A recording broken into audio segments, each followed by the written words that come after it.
about the Elle Woods moment. And this can apply to romantic relationships, to friendships, to social situations, school, work, where it can apply to any, it can even apply to family dynamics. Some people will never suffer from this. Some people just, I don't know, they're overly confident, bordering on narcissistic, like pathological narcissism. So for them, maybe they never ever like have this question pop in their mind, and if somebody questions them in any way, they'll just be like, oh, whatever, and they go on with their married day, and they could care less. They don't care. But most people, like in the normal rational world, will have a moment in time where, let's say they've worked so hard. Like, you've worked so hard. You could work for months, for years. It could be to try and impress your parents. It could be to try and show that you are a worthy friend. It could be to show, like, hey, I work hard. Do you notice me? But it doesn't matter, okay? It doesn't matter. There will come a time for some of us, maybe not everybody, but Elle Woods realized this, and I love the movie Legally Blonde with Reese Witherspoon. I think some people think it's a ditzy movie, but it's a very intellectually smart movie. I need to stop so I can talk about this. Let me just give the synopsis if you've never seen Legally Blonde. I love it. It's a very cute, fun, early 2000s movie. So, Elle Woods is going to school in LA, and she's in a sorority, and she's a nice girl. Like, she is a sorority girl, but she's a nice person. Yes, she's blonde, but she's not what you call a dumb blonde. She's smart.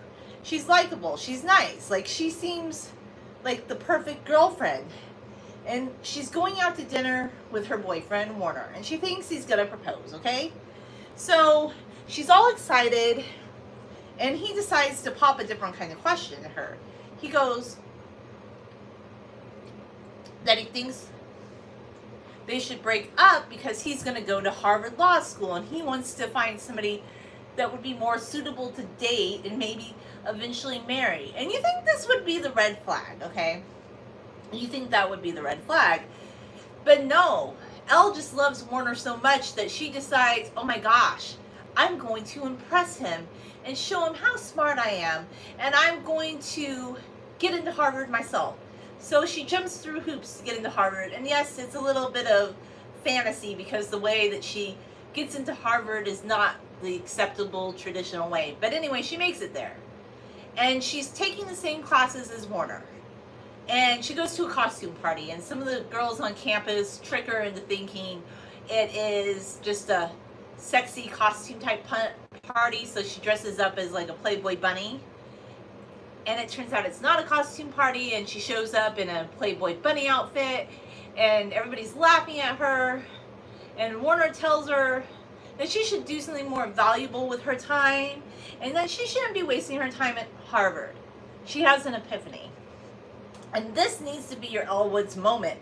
So she says to herself and to him, so I'll never be good enough for you. I'll never be good enough for you. Warner's like, oh, wait. And then she goes, I'll show you how valuable Elle Woods can be. And she storms off, and she goes and buys a laptop, and she starts studying harder and actually beginning to take her classes seriously. So I feel like we all should have an Elle Woods moment in our life. It could be in any situation. It could be in a social situation. It could be at work, school, in a relationship with your parents. Let's say you're the type of person, you've been working hard for years. You've been doing everything you can to show that you're a worthy person. But for some people, you will just never be enough. You will never be enough, okay? There are some people in the world that you could never please. It doesn't matter what you do. They just don't see you as their vision of what they want, for whatever it may be. And at that moment in time, you need to have a break in your mind that it's time to move on. We don't want to pander to anybody or anything that doesn't value us as the best version of ourselves. We might not be for everybody, but we can be for the right people. And I believe this. I believe this because I don't believe, I know our society is like all about competition, but I kind of don't like that. I don't like how competitive society can be, honestly. I just wish we could all just encourage each other to be the best versions of ourselves. But I know that's not popular in a really fast-paced society. In some families and some sectors, everybody wants to be in competition all the time. But I think being overly competitive is not healthy. It's not healthy because being overly competitive with other people doesn't allow you to be the best version of yourself, where you can focus on your hobbies, your interests, your intellect. There's so many better things you can do with your life, better things I say, than worry about being everything for everybody. So I'm going to encourage today that you stop competing with everybody and start working on being the best version of yourself. Have your Elle Woods moment. I know I have my Elle Woods moment. And when I started having my Elle Woods moment, I just didn't care anymore. Like, I'm not going to try and impress anybody anymore who doesn't see the value in who I am. That's not what I'm about. And that should not be what you're about. I think some people will never get that. Like I said, some people are just pathological narcissists. They probably don't care. Somebody could say, oh, like, we have leaders like that. You know, you could say you're not qualified for this. And they'll be like, oh, yes, I am. You know, they think that they can do anything. But in general, a lot of us are going to have an Elle Woods moment where we realize it doesn't matter how hard we work, how hard we do things, we'll never be good enough for that particular person. But you don't need to be. You need to let it go. Like, this is, and I'm not usually this riled up, and I'm not like riled up tonight, but I just, this thought, because I've always been about this, but I think in the past I was just more introverted, and I didn't want to confront people that were always like trying to rub into my face that I wasn't good enough at this and that and the other thing. But then I realized I don't even need to talk to those people, because anybody that needs to do that, they're enmeshed in this competitive mindset. That's why I'm not a big super fan of super competitive sports. Like, I love to watch ice skating and ballet because they're beautiful, and I love the athleticism of ballet. But I'll tell you this, I'm not into like sports that are super competitive where people are betting to see who's the best. That doesn't interest me one bit, Schmidt. You know, just not interested. I want to focus on beauty and nature and art and things that are uplifting. I want to be the best version of myself.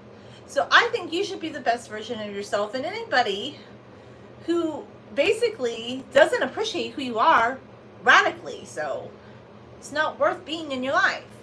You don't ever have to, and remember this. This is another thing too.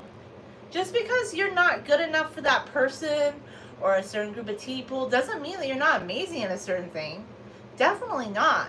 Because it just means those people are control freaks, and they're kind of narrow-minded because they have a very narrow-minded acceptance of what somebody can be. And sometimes, here's another thing, some people have confirmation bias. They've already decided like that they like certain people and they don't like other people. And yes, I know everybody has a bias, but there's just some people in the world, they have decided in their mind that you don't fit the definition of what they think X should be because you're Y. And Y can never be X. So stop trying to pander to these people and start living for yourself and being the best version of yourself, and stop competing with everybody, because being overly competitive is not cool anyway. I'm a 12.